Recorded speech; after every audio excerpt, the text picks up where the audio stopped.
My husband's new assistant was just a hard worker. But one evening, as he showered, I checked his work laptop. A folder labeled Vacation Pics. My hand shook as I clicked it, photos of them together in a private villa. The next morning, I walked into his office unannounced. "Hey, love," I smiled sweetly. He looked up, startled. Then his assistant walked in, carrying coffee. I handed her a flash drive. "I found something you might want to see." She smirked, until the first photo appeared on the screen. My husband's face went pale. "Wait, we can talk about this." I laughed.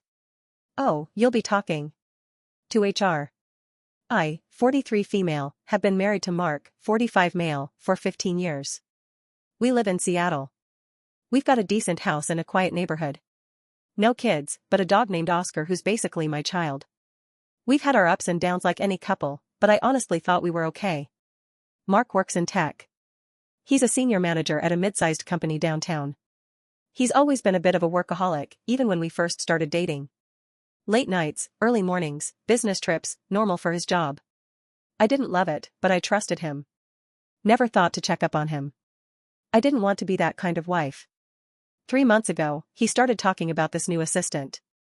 Sophia, 26 female. Fresh out of college. Super bright. Really hardworking, he said. Sharp. Fast learner. A little quiet, but she gets stuff done. I nodded and smiled when he mentioned her.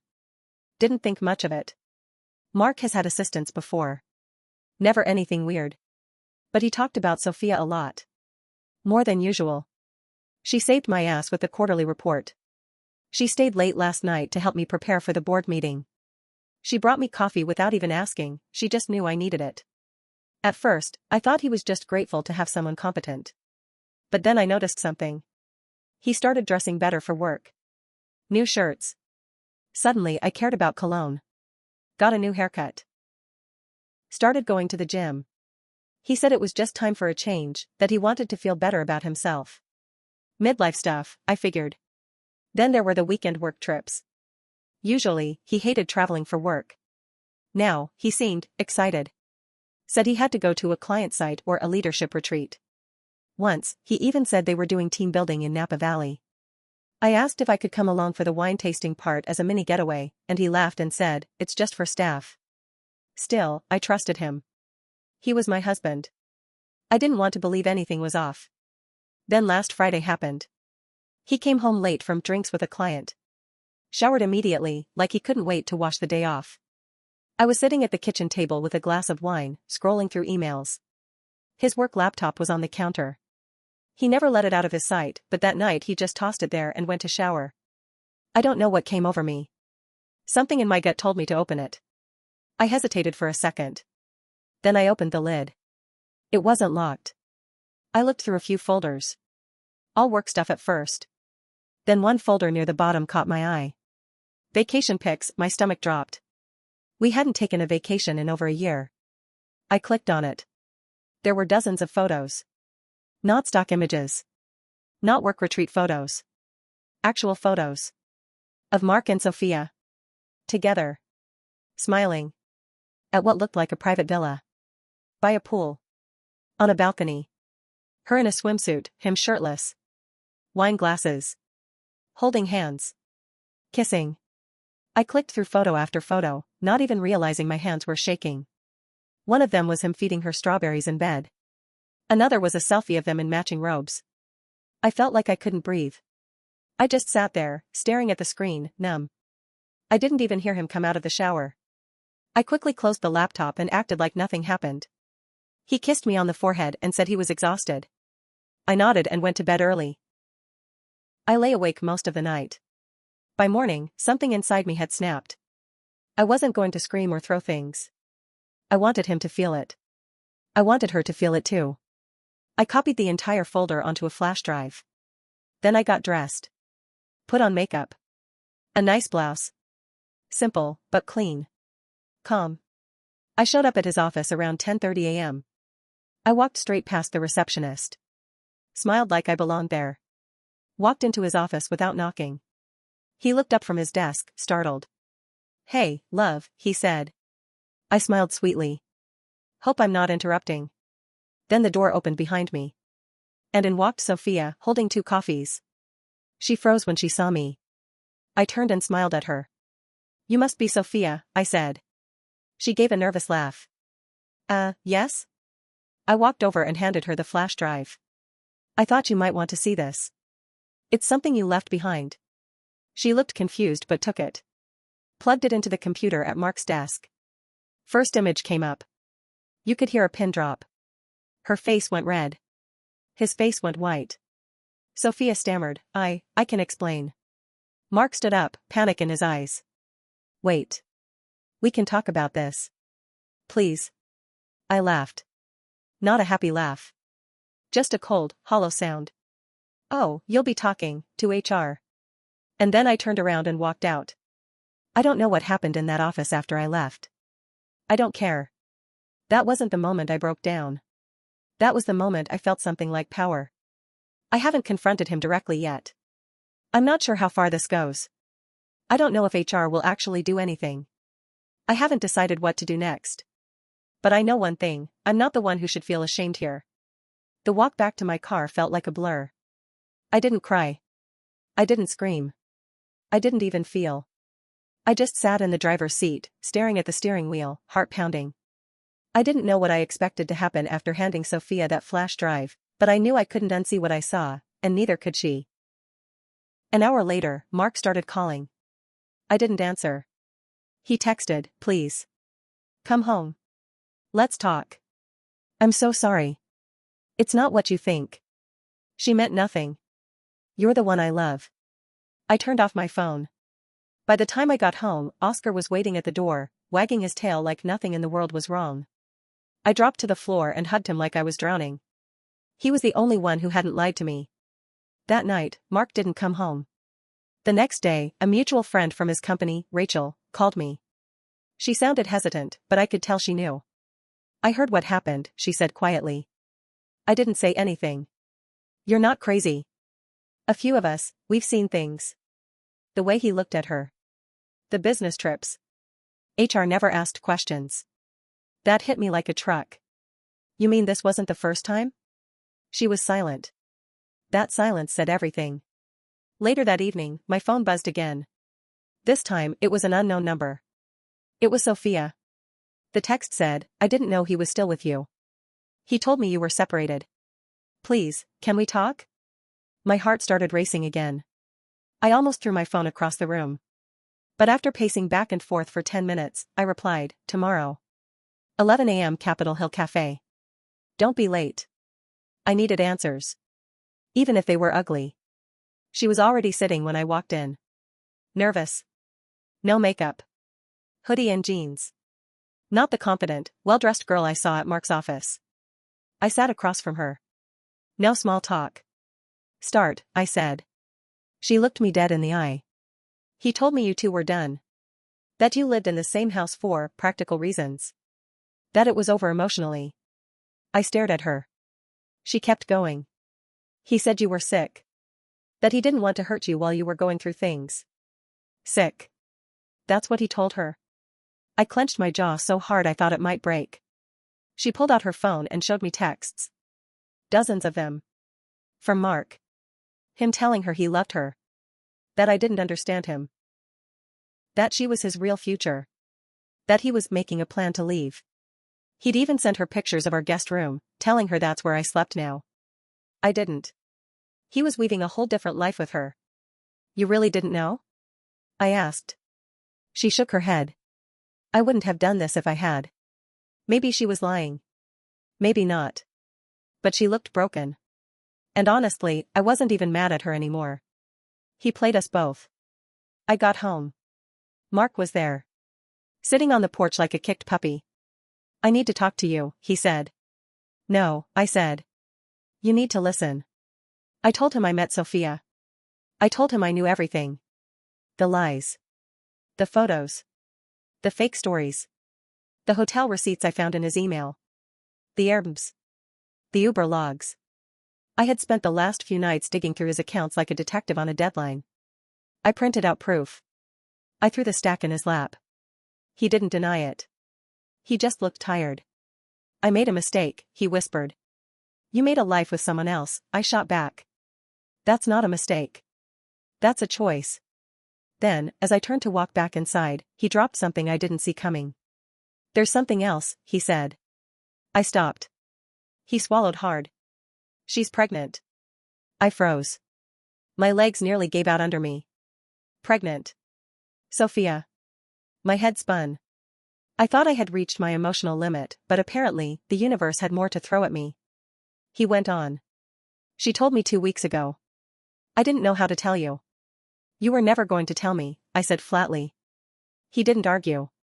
And that's when I realized something I hadn't admitted out loud yet. He was already gone. Even before I opened the laptop. Even before the first lie. He left this marriage the second he chose to be someone else behind my back. Word got around. Apparently, HR did get involved, after Sophia marched in the day after our little cafe meetup and filed a formal complaint. She gave them everything. Messages. Emails. Even some voice recordings. Turns out, this wasn't just cheating. It was company policy violation. Abuse of power. He got suspended. Pending internal review. His co-workers started whispering. Rachel said he was pulled off a project he'd led for 3 years. He came home, furious. You went too far, he snapped at me. You could have ruined my whole career. I laughed in his face. You ruined your own damn career. And then I said it. I'm not done yet. Because here's the thing, Mark wasn't just cheating on me with Sophia. He had a pattern. The more I dug, the more I found. Sophia was just the latest. There were others. Texts. Receipts. One woman from 3 years ago even left her earrings in his glove box. I found the email trail. He made her block me on everything before it fizzled out. The man I thought I knew? He never existed. And now? Now I'm at war with my own life. I'm not even thinking about divorce yet. I'm not thinking about therapy. I'm thinking about every step I took for 15 years to build a life with a man who was building a backdoor the whole time. I haven't told my family yet. I haven't told my best friend. But I will. This story isn't over. Not even close.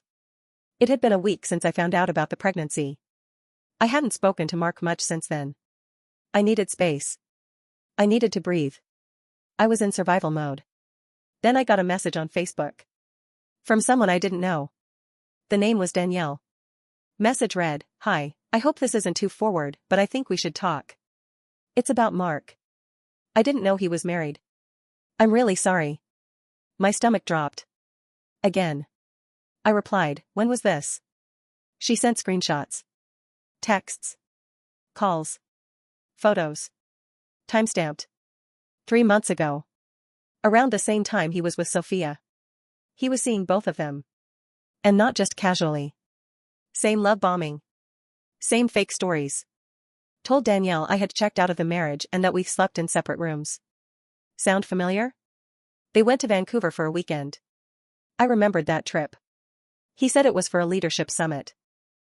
He even posted a fake group photo on Instagram. She wasn't in it, but she was there. Danielle was devastated. She told me she blocked him the minute she found out about me. She'd been debating reaching out ever since. At this point, I felt like my whole marriage was a crime scene. Every piece of my life had fingerprints I didn't recognize. After the Danielle bomb, I started going through every inch of the house. I needed to know what else he'd hidden from me. Bank statements. Credit cards. Phone bills. Then I remembered the safe in the back of the closet. It had been there for years. Mostly used for passports, some paperwork, a few heirlooms. He changed the passcode last year, said he lost track of who had the old one. I didn't argue at the time. Now I knew why. I guessed the code 3 times.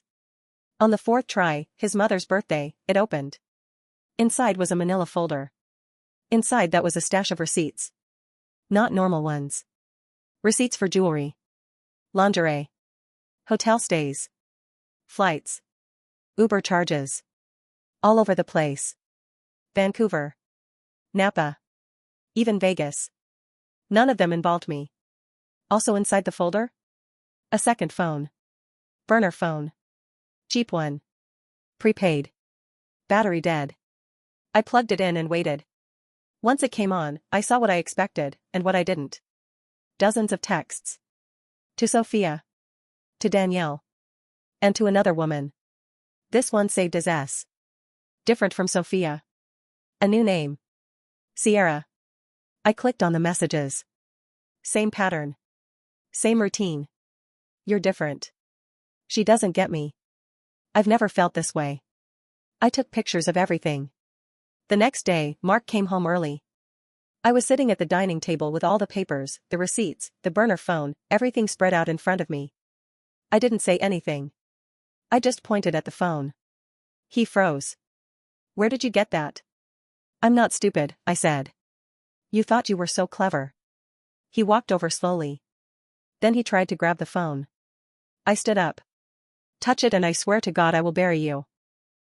For a moment, I wasn't sure if he was going to lunge or laugh. But instead, he cried. Actual tears. I wasn't moved. You have no idea how hard it's been, he choked. You don't think I've been unhappy too? I said. But I didn't screw 3 women behind your back. And then he said something that chilled me. I didn't mean for it to get this big. This big.